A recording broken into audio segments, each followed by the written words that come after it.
Então tem a ver com a ideia de trabalhar algo que até o William, que foi meu aluno em Santa Catarina, em Florianópolis, na Nordeste, a gente, coincidentemente, né, anos atrás, eu desenvolvi um projeto lá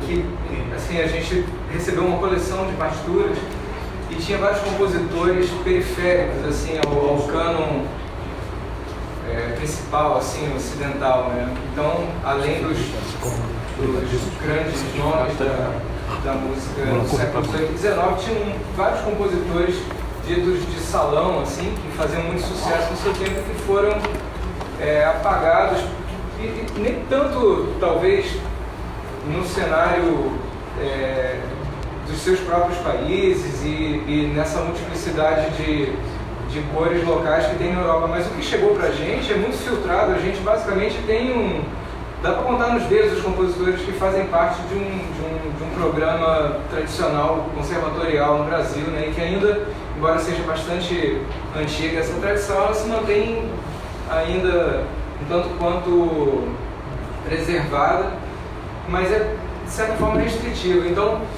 esse compositor Domingos Bom Tempos, compositor português do século XIX, contemporâneo de Beethoven, ele me chamou a atenção. Eu tinha feito uma viagem a Portugal e comprei um álbum de partituras dele, e ele se encaixa um pouco naquele contexto, né, que lá para 2008, 2009 a gente estava estudando junto naquele momento.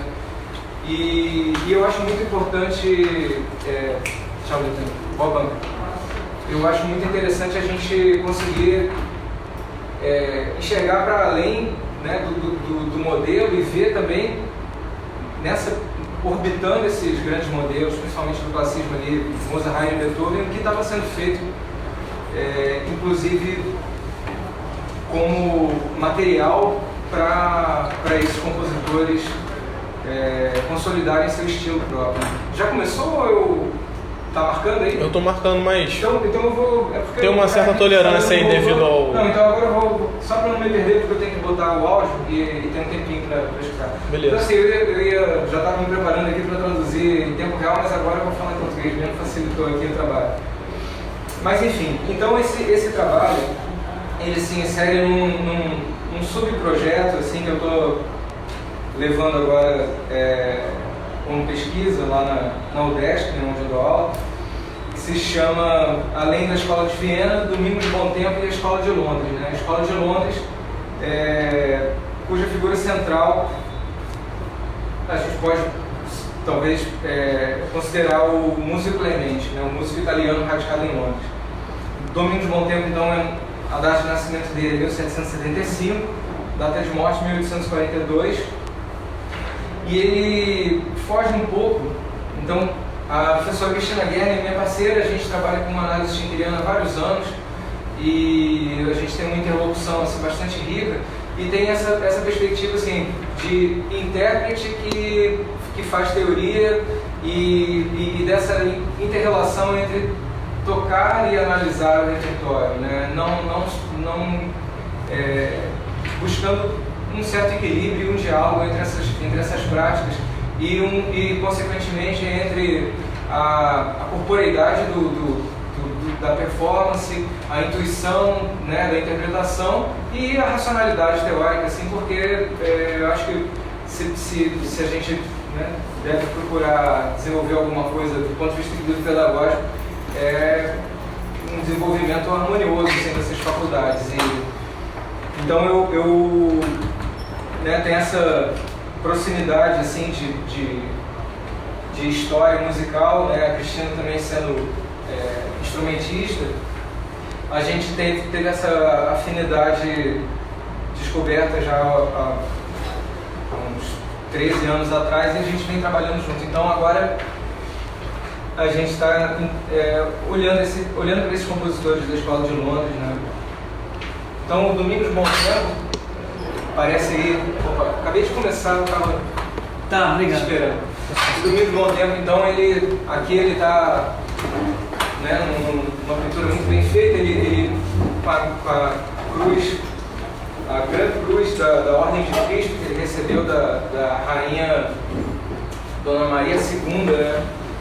Filha do nosso Dom Pedro I aqui, que era Dom Pedro IV de Portugal. Então, esse contexto do Domingos Bom Tempo é um contexto de ebulição política, de guerra civil portuguesa, e está muito intrincado com a nossa história também de independência do Brasil. As figuras são as mesmas, inclusive ele chegou a tocar no Brasil em 1840, um pouco antes de morrer. Ele morreu meio subitamente, parecia que estava bem, mas de repente morreu. E aí ele aparece então numa pintura oficial, né? Então ele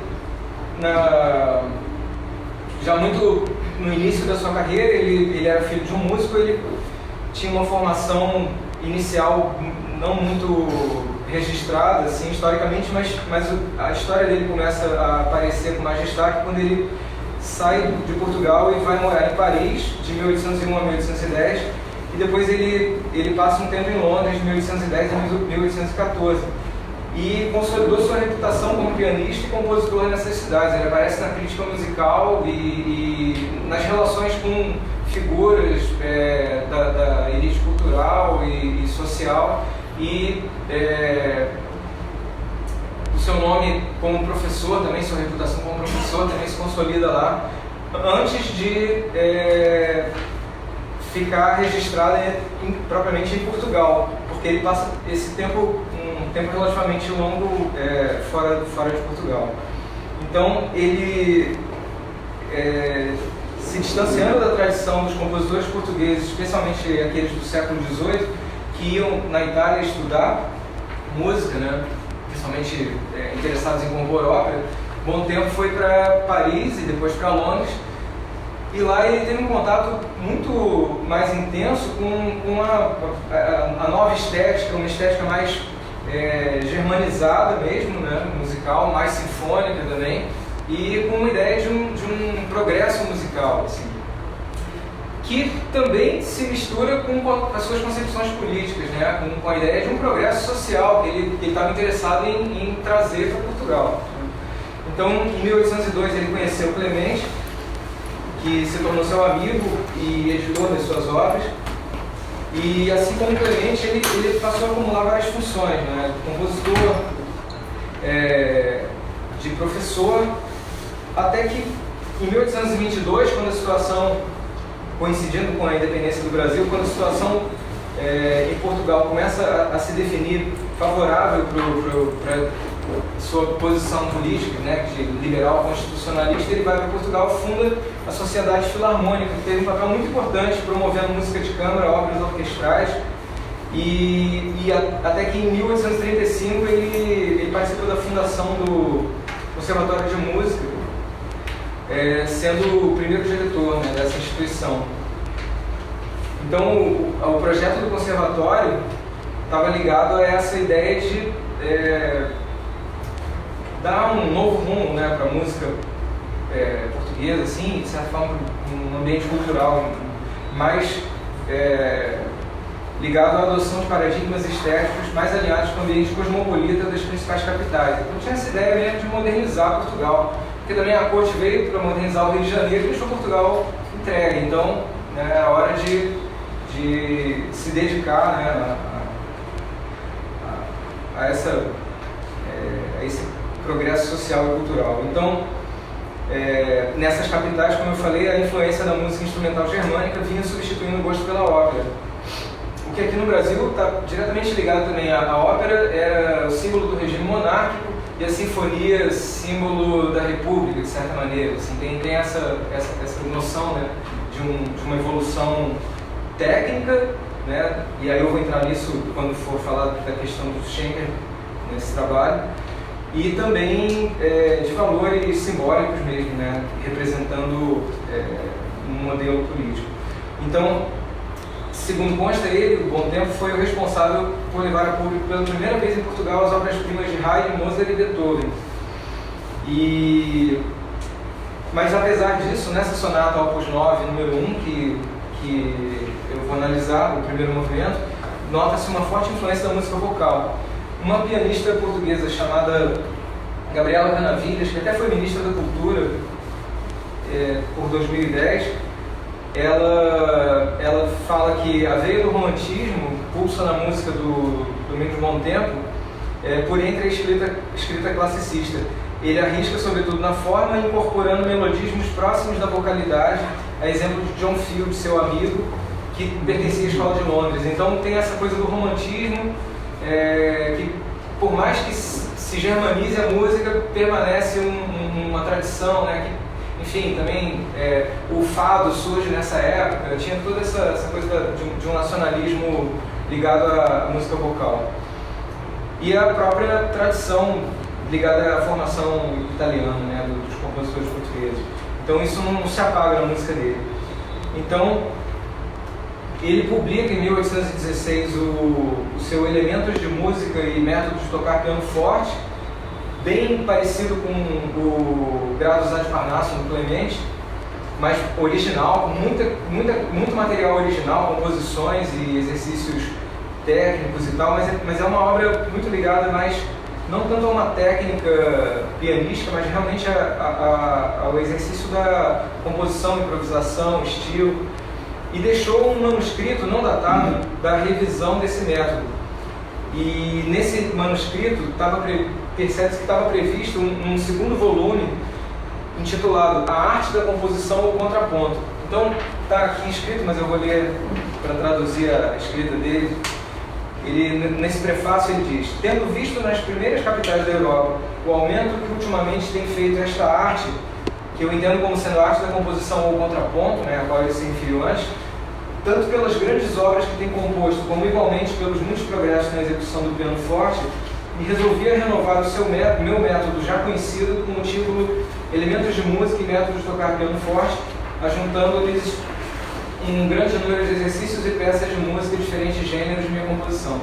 Então, o que chama a atenção é essa identificação do compositor com a arte da composição e o que ele identifica com o próprio contraponto, uma perspectiva que sugere uma concepção bastante germanista assim, da arte musical e que me remete ao classical style do Charles Rosen, quando ele fala que exatamente o contraponto, né, e o método do Fuchs foram um elemento-chave para a consolidação do classicismo na Áustria, né, em Viena, que até então a escrita musical do período galante tinha uma fragilidade formal e de conexão textural que o contraponto justamente veio remediar. Então, retomando aqui, considerando então essa influência dos clássicos vienenses da Escola de Londres na formação do Bom Tempo, então a ideia é investigar os elementos estruturais e os traços do seu estilo composicional que revelem essa influência. Uma vez que o processo de análise schenkeriana é desenvolvido por Schenker se fundamenta no repertório desses mestres do tonalismo, em que aspectos harmônicos e contrapontísticos são profundamente imbricados, a ideia dessa aplicação então é verificar como que essas dimensões vertical e horizontal da trama harmônica aparecem na obra de Bom Tempo ligadas às noções de organicidade e síntese, né, para ver se isso se encontra ali presente. Ao mesmo tempo que, né, não é estranho também olhar para os traços composicionais próprios ligados à estética da Escola de Londres, de Clemente, etc. Então agora passa uma análise do primeiro movimento, né, da sonata Opus 9, e em que se percebe uma combinação de rigor contrapontístico e virtuosismo brilhante. Só um detalhe, na indicação da partitura Allegro maestoso cantabile, destaca-se o termo cantabile, alinhado a essa percepção da vocalidade implícita nos temas da música, que um autor chamado Luciano Biancolino, na sua tese de doutorado, essa tese é intitulada Piano Cantor, e ali ele propõe a compreensão do piano como um instrumento geneticamente conectado ao lirismo, a expressão característica da música vocal. E isso é algo que eu acho que está bem presente também, ao piano forte sendo um instrumento ainda recente também, essa necessidade de ter um instrumento de teclas que reproduzisse o canto, né, para poder dar essa expressão de uma maneira bem clara. Então, o gráfico ele apresenta 3 sistemas. Os 2 primeiros Aqui tem o primeiro tema, aqui o segundo tema. Esses dois sistemas correspondem a um nível intermediário, né? Um nível estrutural intermediário. O terceiro pega a seção de desenvolvimento e a reexposição. A reexposição, por já ter, né, apresentado o primeiro e o segundo tema antes, ela está mais representando ali o nível fundamental da reexposição. E aí parte dessa experiência analítica e interpretativa, eu fiz uma gravação, tem poucas gravações disponíveis, eu fiz uma gravação amadora, mas pelo menos num piano bom, e a qualidade não é impecável, não está remasterizado, não está nada, mas dá pra gente ouvir, porque eu acho que, como eu estava falando no início, para mim a vivência musical e a vivência analítica se complementam de uma maneira muito natural na minha prática. Há muitos anos eu venho praticando isso e eu tenho colocado isso como uma meta, assim, realmente tentar dar conta das duas coisas da melhor maneira possível, né? Vamos lá.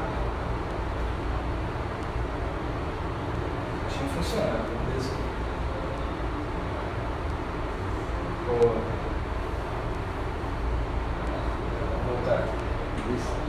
Tem que sair do modo de apresentação. Será? Mas eu tinha feito. Você fez um teste?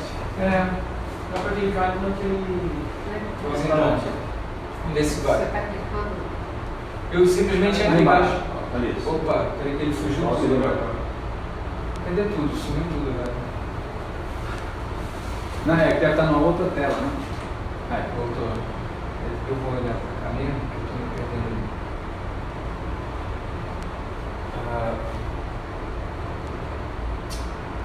Isso. Deixa eu voltar aqui. Nele. Pô, na hora tinha dado certo ali. Não tá indo nada. Ah, tá, eu tô esquecendo que não é. Acho que embaixo você está apertando lá em cima. Oi? Eu vou tentar ir no coisinha Isso, no mouse aqui. Vamos ver se vai.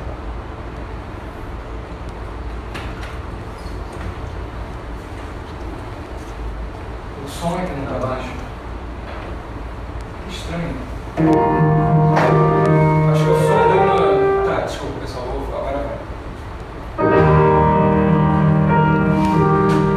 O aparelho dormiu, né? Vamos jogar um pouquinho.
Eu estou bem complemente nessa parte flutuante.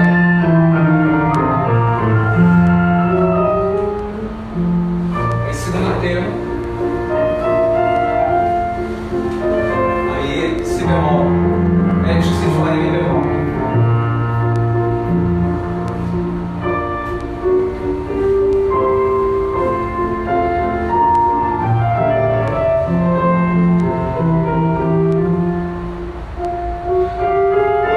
Pequena transiçãozinha para uma variação do tema.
Mas o que eu queria falar como conclusão, né, que essa análise me mostrou, é que, até comparando um pouco com o que, nessa pesquisa que eu estava citando, da qual o William participou há um tempo atrás, a gente, na época, olhava para algum repertório dessa chamada música de salão, assim, e via uma escrita muito episódica ou rapsódica, onde, de certa forma, parecia uma colagem de influências, de inspirações musicais e estilos, sem essa unidade formal aparecer como uma preocupação primeira. E nessa análise, vou voltar aqui, uma coisa que chama a atenção, então,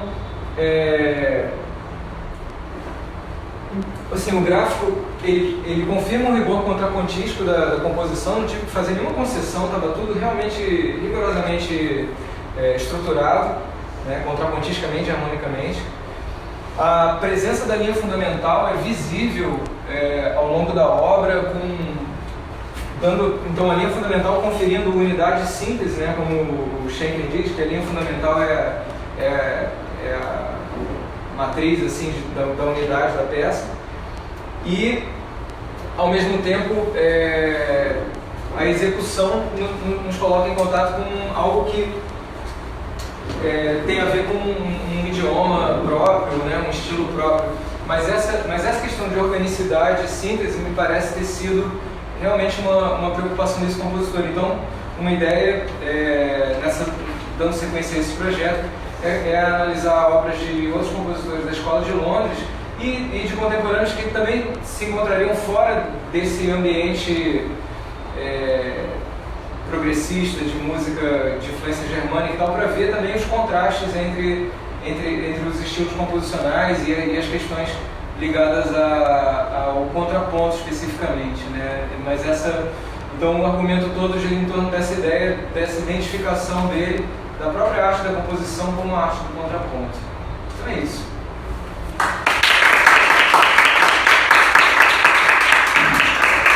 Nós temos 5 minutos aí para perguntas e explicações.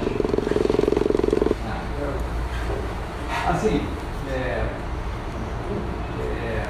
superficialmente, pelo menos para a escuta, a gente percebe assim, uma influência das sonatas de Beethoven, né? Tem essa maneira de crescer a tensão que ele faz, contrastes de dinâmica, né? Que ele dá muito fora, depois ele vai para são mais acentuados, né? Então isso talvez que eu entender você quer dizer que ele sofreu influência do contraponto, mas dentro na Inglaterra. Na França e na Inglaterra.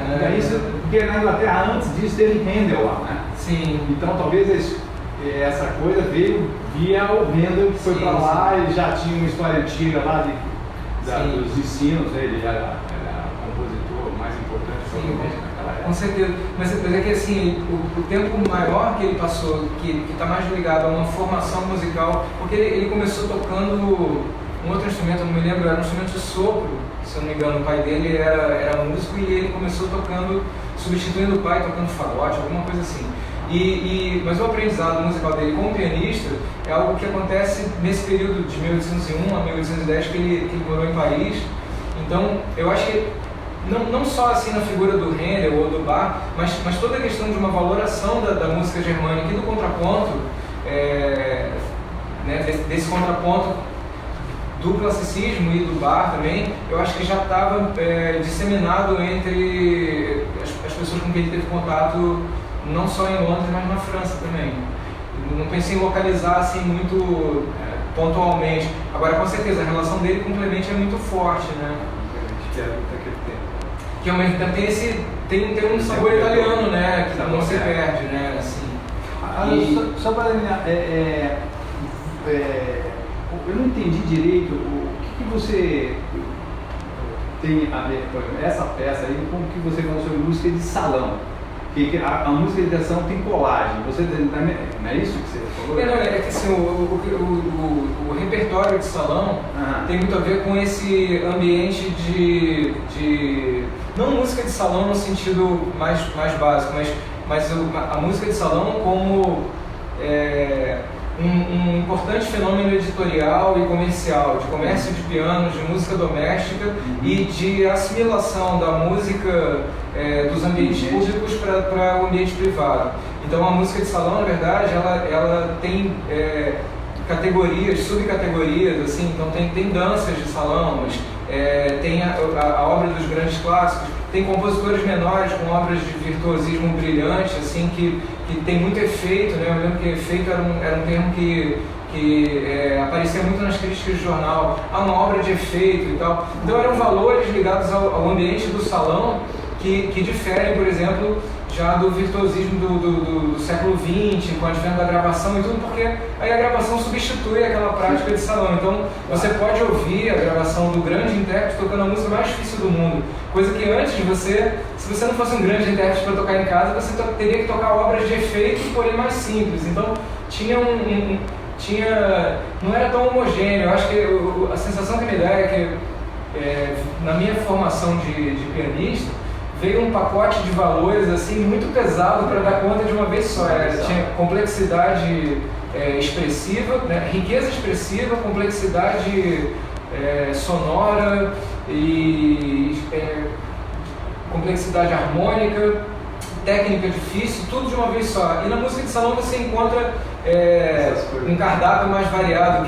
Quem consegue tocar peças difíceis, mas que já não domina tão bem a estrutura musical, ou enfim, tinha mas esse é o campo do salão que eu tô falando.